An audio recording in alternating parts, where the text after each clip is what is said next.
दोस्तों, ये झाड़ है ना, ये झाड़ के अंदर ये सुराख दिख रहा है आपको। ये सुराख में रोज़ रात के 12 बजे किसी के रोने की आवाज़ें आती है। कहा जा रहा है कि ये प्राचीन काल का झाड़ है, कम से कम 2000 पुराना।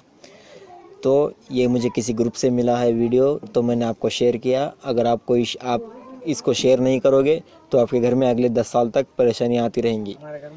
मैंने तो शेयर किया, मेरे घर में सारी परेशानियाँ चली गई। तो आप भी शेयर करो, वरना परेशानी भुगतो, वरना